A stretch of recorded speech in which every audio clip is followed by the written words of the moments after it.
La première étape, quand quelqu'un arrive avec un problème à résoudre, on lui demande d'aller à la rencontre de ses usagers, de l'utilisateur potentiel de la solution, celui qui a vraiment l'irritant. Et donc c'est vrai que ça crée un changement de posture, de devoir se forcer à aller vraiment rencontrer l'usager, lui poser les questions. Donc c'est aussi apprendre à savoir poser les bonnes questions, apprendre à éviter aussi d'avoir le biais de confirmation, de se dire ok, je ne retiens que ce que j'ai envie d'entendre. Donc ça c'est un vrai travail où il faut pousser les entrepreneurs à chaque fois à se questionner, à prendre du recul sur ce qu'ils vont récolter comme matériaux, et puis du coup de savoir reformuler le problème correctement pour pouvoir ensuite travailler sur une bonne recherche de solutions.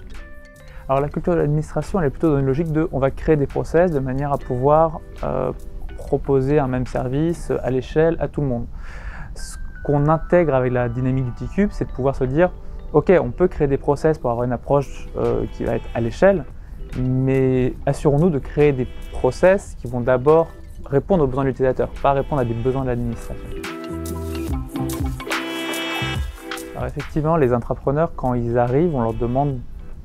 enfin il y a un jury qui a lieu, on va leur demander de pitcher leurs problèmes et la solution qu'ils veulent mettre en œuvre. Donc déjà, c'est un travail qui les met en dehors de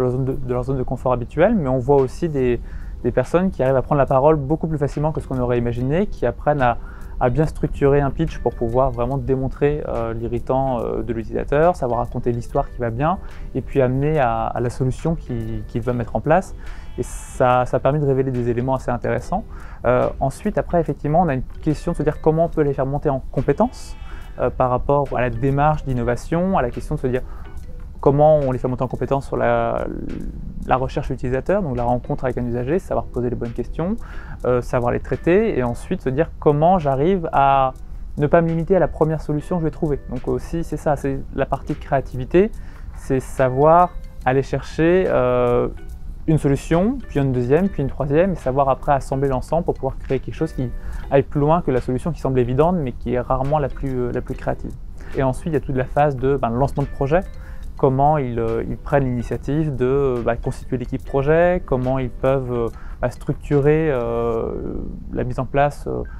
d'une solution, la maqueter, la prototyper, et puis savoir faire l'aller-retour avec l'utilisateur. On leur donne un espace de liberté qui leur permet justement de s'épanouir plus que dans un format plus classique où ils vont avoir une approche avec un cadre, un poste, une approche hiérarchique où on va chercher la validation habituellement. Donc l'idée c'est de pouvoir casser cette approche-là. Alors l'enjeu, c'est vraiment de se dire comment on intègre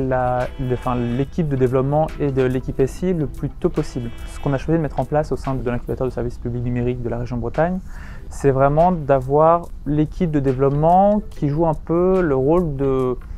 cadrage sur se dire quelle va être l'architecture technique, sur quel type de technologie on doit travailler, de pouvoir savoir son arbitre avec une destination qui sera dans le SI Bretagne, enfin de la région Bretagne ou sur un SI externe, est-ce qu'on va dans le cloud ou autre. Donc c'est vraiment travailler en amont avec l'équipe SI pour pouvoir prendre ses choix, réaliser les bons arbitrages, de manière à ce que, une fois que le développement se mette en œuvre, qu'on puisse avoir un atterrissage qui soit plus simple puisque les bonnes questions ont été posées en amont.